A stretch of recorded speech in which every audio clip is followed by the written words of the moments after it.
स्वर्गत साम्बादिक सत्यनारायण बेहेरा 86तम जयंती पालित।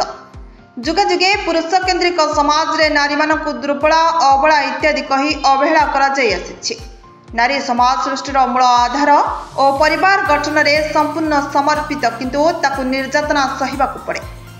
आज नारी माने शिक्षित और स्वावलंबी हेलानी, तथापि निर्यातनार कहानी सरुना। दिनकु दिन समाज रे कलुषित नारी दुष्कर्म, निर्यातना, हत्या भली घटना घटुछि। तेणु केवल शिक्षित हेले नुहे, समाज सचेतन और प्रतिक्रियाशील हेले नारी निर्यातना कमिबो बोली आज स्वर्गत सांबादिक सत्यनारायण बेहेरांकर 86तम जयंती पालन अवसर में सत्यनारायण स्मृति कमिटी पक्षरु नारी निर्यातना और सशक्तिकरण शीर्षक आलोचना चक्र रे अतिथिगण मत व्यक्त करथिले।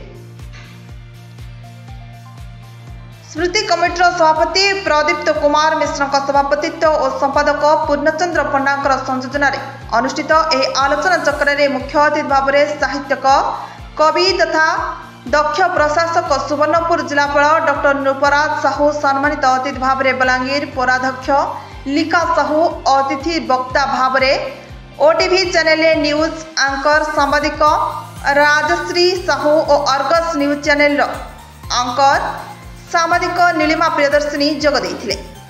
मुख्य अतिथि डॉक्टर साहू तांको वक्तव्य रे कहिथिले जे केवल आईन नारी निर्यातना को रोकी परिबो नाही, समाज रो सब वर्गर लोकंको मानसिकतार परिवर्तन होई एभली कलुषित कार्य को प्रतिवाद कले नारी निर्यातनार मात्रा कमिबो। समाज निष्क्रिय हेले कलंकित निर्यातनार समस्या बढ़े।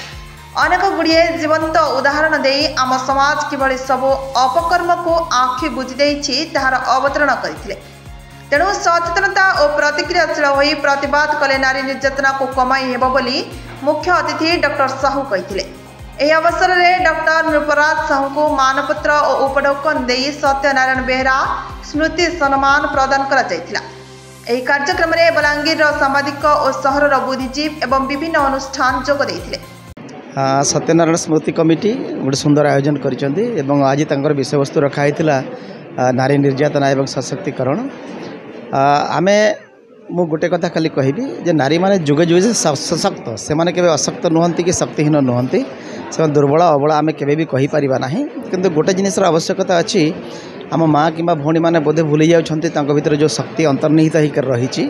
तेणु ताकू जदि से जागृत करें और टिके जदि सचेतनता आसब जे मु बलशाली, मो भितर बल अच्छी, मो भितर शक्ति अच्छी, मु सबकि मु संग्राम सामना करि, सब समस्यार समाधान करि, एतकी सचेतनता जदि आसीज निश्चित भाव में आम जो आलोचना आज रखुचु कि जो चिंता आम करुचु ता सफल हो पार ना। नारी केबे भी अबला नुहे, नारी केवल केबे भी दुर्बल नुहे, ସେଇଟା ହେଉଛି गोटे पुरुषर चिंताधारा नारी को ये अभिहित करिवारे। नारी किंतु दुर्बल नुहंती केबे भी।